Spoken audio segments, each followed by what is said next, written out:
Welcome to Tanya Today. I'm Rabbi Ronnie Fine, coming to you from Chabad in Montreal, Canada. It's a privilege and a pleasure to share with you the Tanya. We welcome Anna from Budapest. Good afternoon. Susan is with us in Scranton, down in Indonesia. John in North Carolina. Robert, shalom to you in Boston. Andrea is with us in Phoenix. Yes, Lori, welcome. Michael in Virginia. Boker Tov. Darren is with us. Welcome. And Greg in Bakersfield, California, bright and early. If it's yet even bright. Elaine in Georgia, welcome. Davida and Leva in New York, good morning. Andrew, all right, on time. Beautiful. Calgary, Eugenia is with us. Tim in Texas and Erica all the way in Norway. Simcha in Florida. Holly also in Florida. All right. We have with us in Clubhouse Vilma, Celeste, Adam, Luz, Benjamin, Michelle, Tim, Zara, Randy.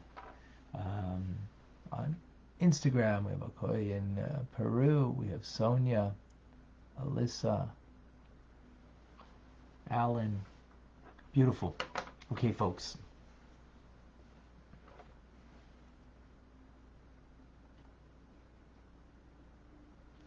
We continue in the fourth essay, discussing the virtue of a mitzvah that's done in the world of action, doing the act as opposed to the experience.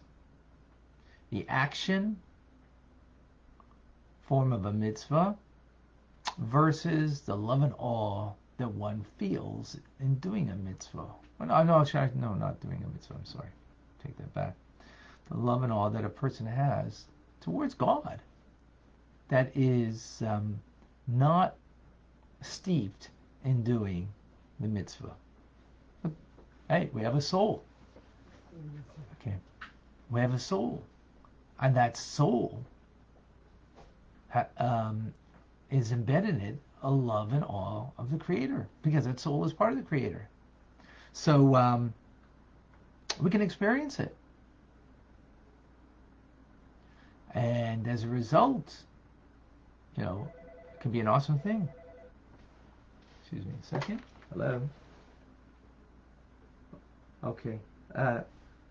Jack is here. He's coming to the door, so catch him, okay?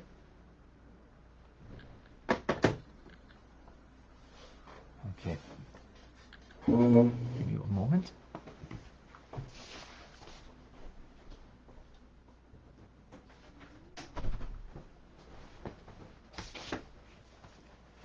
Okay.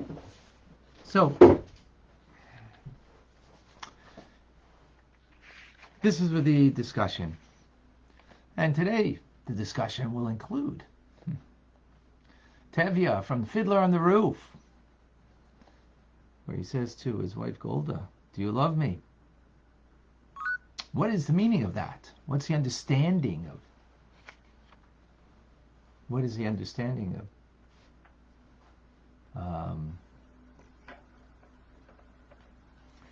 of that phrase? So let's start with today's. So we've had in the previous class different arguments that have been made for the preferred, or to not the prefer. I don't know if preferred is the right word, but the appreciation of doing something that's counterintuitive, a physical act in this world of a mitzvah, as opposed to the experience of the soul that you can come to by thinking about meditating, being aware of God and the soul that you have within you, and then that brings you to a love and awe. And yet that doesn't come to the act of doing the mitzvah. So we went through various things. Now we continue. Besides all of the above, the Alter Rebbe says, even in the case of a soul It comes from Atzilus. Atzilus is the world of emanation. I mean, very lofty soul. Soul that comes from there can just go with their hand like this, meditate in a brief moment, a thought that would bring them to a love and awe instantaneously. I can't do that. Only a truly righteous could do such a thing like that. But that's a soul from Atzilus. Equally is the case of a nefesh ruach soul that comes from the world of Yitzira or Asiya, where more likely where our soul comes from. So the intellectual love that is produced, intellectual love means a love that's produced by the intellect, right? That feeds the heart. This is what's called in a state of upward elevation. That the light of the soul is an upward elevation, but it's in a state of departure alone. And as the Alter Rebbe says, Chas v'sholom, God forbid. But it's not eliciting any downward effect of bringing a light down into this world, which a practical mitzvah does, because it draws the light into the vessel, right? Draws the light into the vessel. The mitzvah is the vessel that allows the light of God to be drawn down into this world. So what there needs to be is an elevation in order to bring down a descent. You need both. That's what the divine purpose needs. And that elevation from below that elicits a divine light from above is done by deed and by speech. And that's the ultimate purpose. The ultimate purpose is to bring down the light of God here, as opposed to being me elevating the light of my soul up there.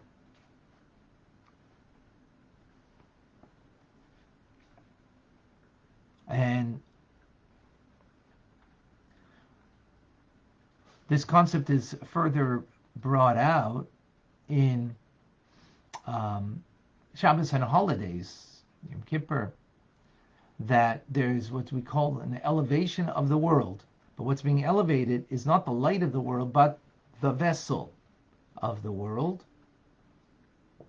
meaning everything is a combination of light and vessel, or body and soul. So what's being elevated is the body, the vessel of this world, in order that it could bring a new light, and that's called Shabbos. When Shabbos enters, means there's an elevation of the vessel, the body of the world, not merely the light of the world, but the body of the world. And therefore that elicits and brings down a new flow of divinity. And that's what makes Shabbos or a holiday, because there's a new light of God that is a deeper, more profound place from above that now is descending below.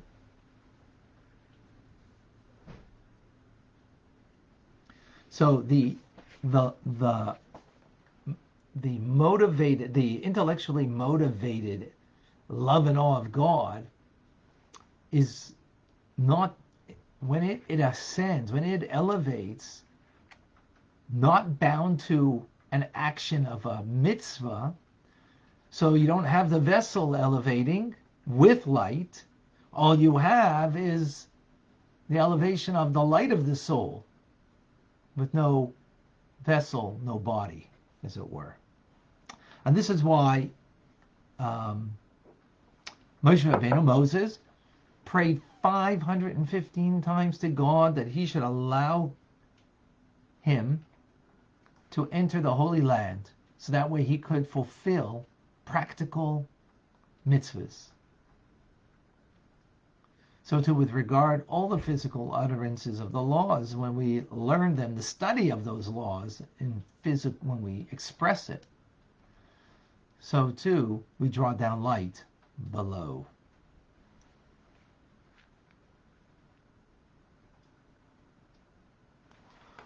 Okay, let's unpack this. Let's unpack this. So we have body, soul, we have light and vessel. We have light departs when it's not connected to the vessel. What does that mean? So you're standing at the Grand Canyon and you're like, wow, awesome, right? It's awesome. And God's awesome. The Creator's awesome. And you might feel that that's amazing. But that's the light of the soul being elevated. It's not connected to anything. It's not connected to anything real. It needs a vessel to contain it.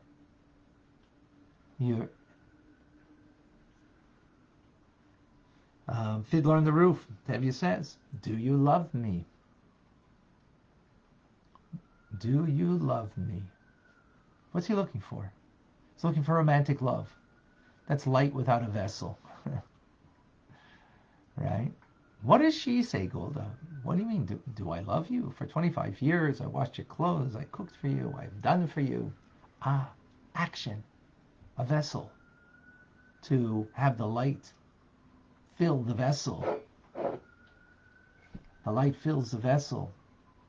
So it's not just for the feeling, which is the light of the soul, but it's a feeling that is brought into action, into deed. That's what she responds. So the same things when you're at the Grand Canyon. Or any experience. See, the human condition is we feel stuck in the human condition. We want to kind of get out of it, not be limited to it. That's what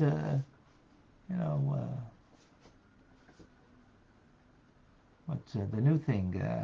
What's it called? On Facebook, changing their name, right? You want to get out of this. You don't want to be limited to anything here. You just want to be able to experience, to feel. It's like light without a vessel. That you can go surfing without doing the surfing and having all the trials and tribulations in surfing, right? But you could feel it. That's what it's all about. This new project of Mark Zuckerberg. It's about experience something without, having the feeling, the light of it, but there's no vessel to contain it. Because you don't want to have the limitation of the vessel, right? The vessel limits, but the light is infinite. Who wants the limitation? But that's all. It's all self-directed. That's not real, and ultimately, it's missing the whole purpose. The whole purpose is to bring the light of God down here. To bring, it's not about the experience that I'm elevating upwards. Not that we shouldn't have the experience, or the feeling, but that feeling needs to be contained in a body, in a vessel, in the mitzvah. That's very powerful, and we have to understand this notion. We know that everything that we experience needs to be expressed. So, like you're at the Grand Canyon, and you're feeling wow. So you know what you do? Go and give charity. Go find a Jew to put on filling with at the Grand Canyon. Go do a mitzvah. Don't make it about the feeling, about the light, because that light is in a state of departure, going up. But it can't go up and bring anything back down unless it goes up with a vessel. Body and soul together. Light and vessel together. They can go up and elicit something divine from above. So what's the vessel? It's the mitzvah. That's why the mitzvah is contained with parameters of doing it like this and like that. Right? Charity is got its parameters. Shabbos has its parameters. Putting on tefillin and praying to God has its parameters, because that's the vessel that will go up with your feelings on high to elicit new light, new life into this world, to bring it down here, which is the ultimate purpose. That's very powerful.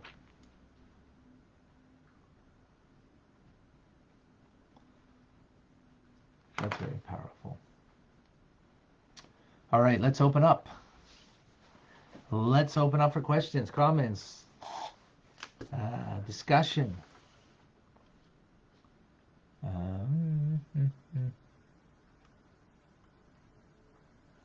me take a look on Facebook if we have any questions.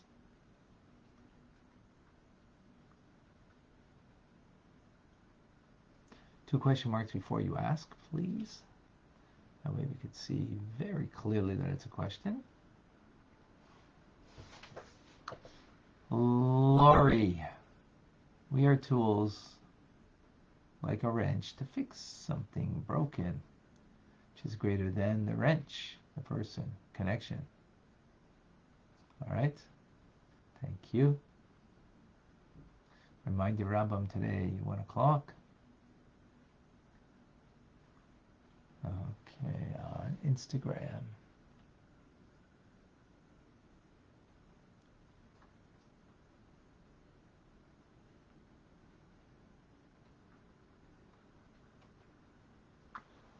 Okay.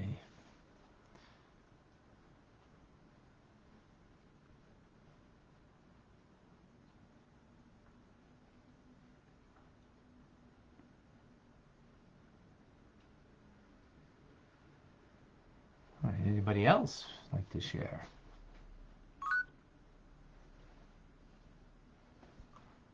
Go ahead, Luz.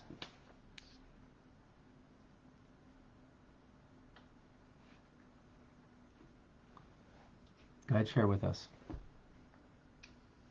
Good morning, Rabbi. Good morning. I have a comment, a thought about Moses not getting his wish. You said that he prayed how many times? 600? 515 times. It's the numeric value of the eschanan that I pleaded. Okay, so he pleaded because he wanted to be able to perform the mitzvahs. Yes. But that would have been a personal reward. Whatever. I mean. Okay. Okay. And. Okay. Therefore. What I have noticed is that when we plead in order to give, we do get. I'm not going to say that all our wishes come true, but we do get opportunities and we do get a better response. I'm going to have to put it that way. Okay. That when we plead for something that, even though indirectly it would have benefited the nation, it would have pleased him more. Does that make sense? You know, it's he wanted to do this for the, you know, in order to serve God in the ultimate appropriate way, which is in the physical act of mitzvahs. In 40 years in the desert, you know, he didn't have that opportunity. Manna came from heaven. You know, it was a heavenly experience. It wasn't a mitzvah experience in the land, of the land.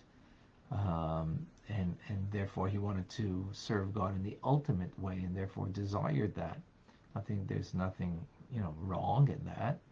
It's not it's like it wasn't asked. It was all about divine service. It wasn't about, you know, being greedy for something, right? So, and in any case, the point is that Moshe Rabbeinu had a, like, God speaking to him at all times. He was extremely, had experience of love and awe of God constantly at all times. So, what does he need this for? Because this is the ultimate. The ultimate is not,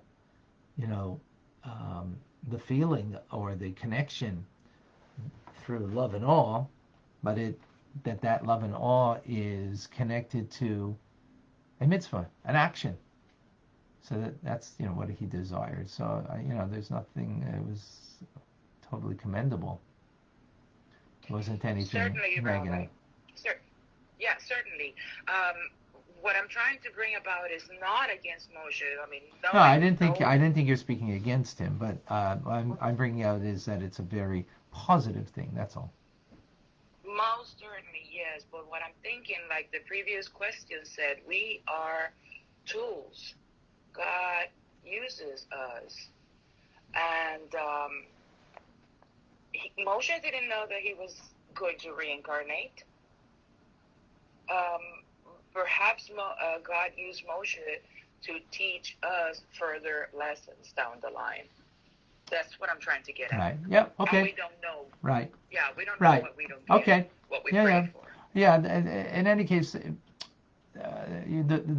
I think the point is the Alter Rebbe is bringing here the point in order that we should appreciate how, we're talking about, how many people spoke to God the way he did, and yet he felt that wasn't sufficient in his divine service because he didn't have the opportunity to fulfill mitzvahs that are of a practical action deed. And therefore that's why he made the request, so he can have the fullest way to serve God. That's the simple point over here. To make sure we don't lose that. Okay. Thank you. Thank you, Liz. I had sort of gotten past that one. Thank you. Okay, perfect. Thank you. So Barbara, when can we trust the directions we think are from Hashem? If it's going to bring you to do good. If it's about a feeling and an experience, then it's not so great, right? If it's just about me feel good, then question that. But it's about me do good. Oh, you're doing good? Okay. And you're motivated to do the good because of the good? Good question. Okay, John, can love and fear departing enhance performance of the practical mitzvahs? Yes, again, there needs to be a fusion of the body and soul, of light and vessel. So the act of doing the mitzvah is the vessel, and the love and awe is the love and awe of doing the mitzvah is, comes together. Yes, so we have both things together. Absolutely, that's the ultimate. Laurie, if Moses had entered the Holy Land, and the world would have been fixed. Yes, correct. Actually, those to tie in what Laurie just said, to the point that you made.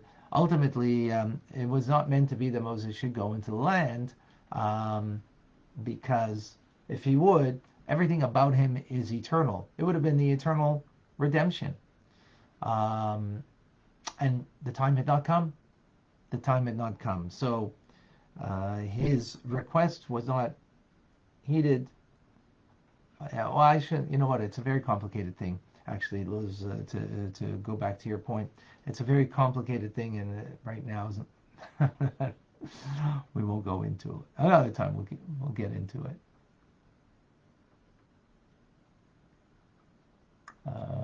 Michael, find peace and comfort in being able to communicate with Hashem through davening. Yes. Davida, why didn't Hashem let Moshe into the land, Eretz Yisrael, if he prayed and did his actions? If it wasn't answered, how can we know that we are fully serving him and our prayers and actions are accepted? There's a difference between serving God and asking something from God, right? And getting, just because you serve God, does that mean you're going to get everything fulfilled that you want? Not at all. And where do the two things come together? Well, what? That's like I'll scratch your back if you scratch my back, right? I'll do for you, God, a mitzvah, but then in return you gotta listen to me, when I have a request. That's dangerous territory. That's not at all, where our head should be, because that's then it's like you're not really doing anything for anybody else when you do a favor for them, right? Or you do a kindness, an act of loving kindness towards them. You're really doing it for yourself. What are you going to gain afterwards? So that's not service. That's self-service. So we need to be careful with that. Susanna, we need the vessel to receive the mitzvah, but does the mitzvah also builds the vessel? The mitzvah is an expression of a vessel, of the divine vessel, of nukva, as we explained, of atzilus. So it's an expression of divine vessel, and our love and awe adds the light into the vessel, that the two fuse together, like body and soul fuse together, body being vessel, the soul being light. They fuse together, and together they are elevated above the act of the mitzvah and the love and awe that we have in it, and then it brings down new light, new life into this world. I hope I expressed that clearly. I hope I expressed that clearly. All right. All right, folks. You have to excuse me. I'm Rabbi Ronnie Fine, coming to you from Chabad Zich in Kadesh, Montreal, Canada. It's a privilege and a pleasure to share with you the Tanya. Have a wonderful day. A good Ner Shabbos. Today at 1 o'clock. Please join us. Be well. Thank you, Rabbi.